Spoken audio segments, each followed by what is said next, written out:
मनीषा मनोहर की इकलौती बेटी थी। मनीषा की माँ का उसके बचपन में ही स्वर्गवास होने और मनोहर के फौजी होने के कारण मनोहर ने अपनी बेटी को बिल्कुल लड़कों के जैसा ही पाला था।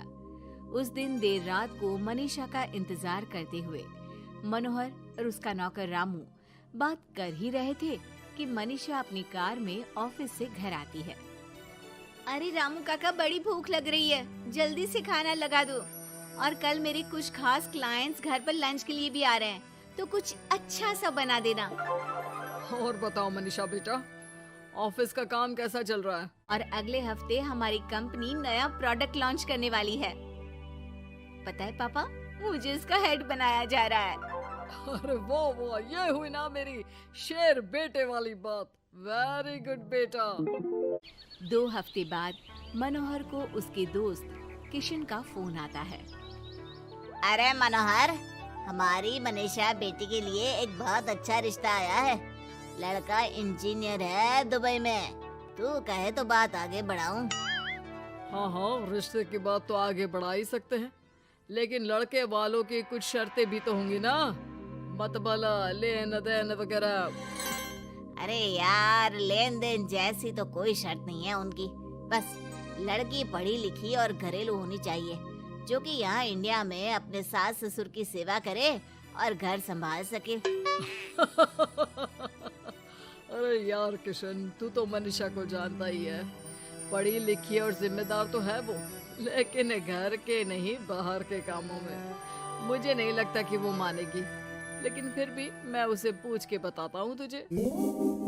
मनोहर अपनी बेटी से उसके लिए आए रिश्ते की बात करता है और उसे लड़के वालों की शर्त के बारे में भी बताता है, जिस पर मनीषा कहती है, पापा आप तो जानते हैं ना कि मुझे घर के कामों में कोई इंटरेस्ट नहीं है और आपने मुझे पढ़ा लिखा के अपने पैरों पे खड़ा होना सिखाया।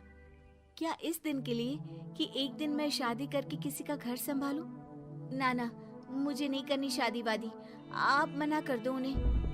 इतना कहकर मनीषा घर से बाहर चली जाती है। रास्ते में उसे उसकी फ्रेंड का फोन आता है, जो उसे बाकी फ्रेंड्स के साथ एक रेस्टोरेंट में बुलाती है। मनीषा जाना तो नहीं चाहती थी, लेकिन उस रिश्ते की बात से हुए खराब मूड को बदलने के लिए वो चली जाती है। मनीषा और उसके दोस्त एक टेबल पर बैठे होते हैं कि उसकी नजर उसी रेस्टोरेंट में गिटार बजा रहे एक लड़के पर पड़ती है, जो मनीषा की फेवरेट धुन बजा रहा होता है।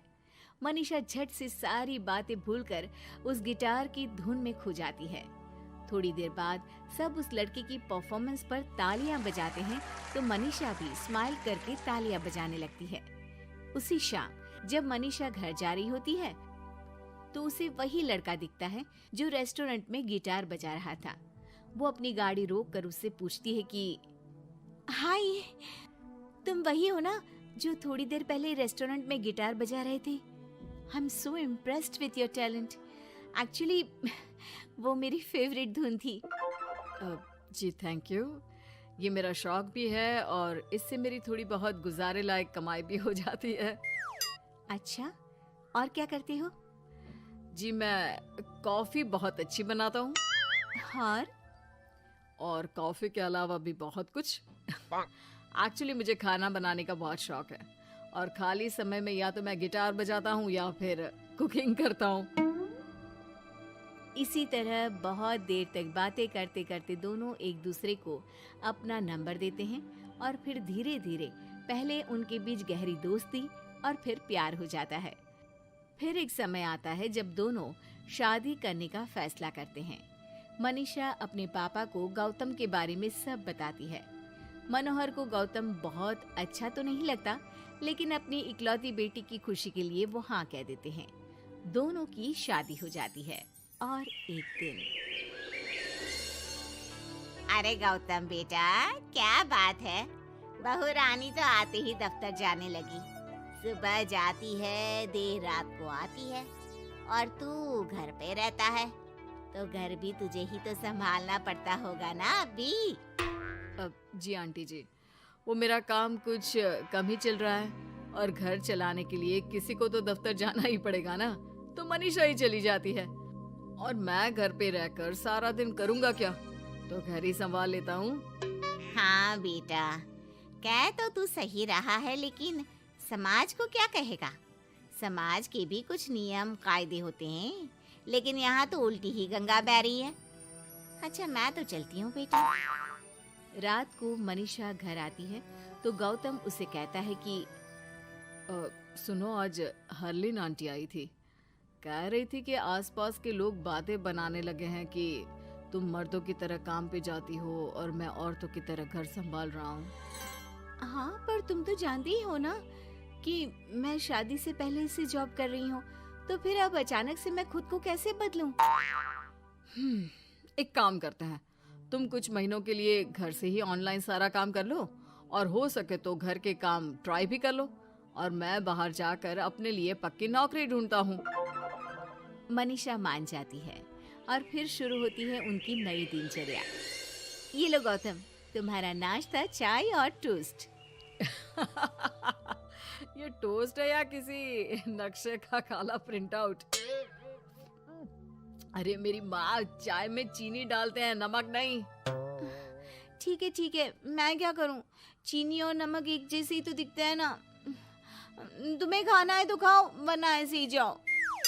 अच्छा, तो तुम्हारी क्वालिफिकेशंस क्या है? क्या काम आता है तुम्हें?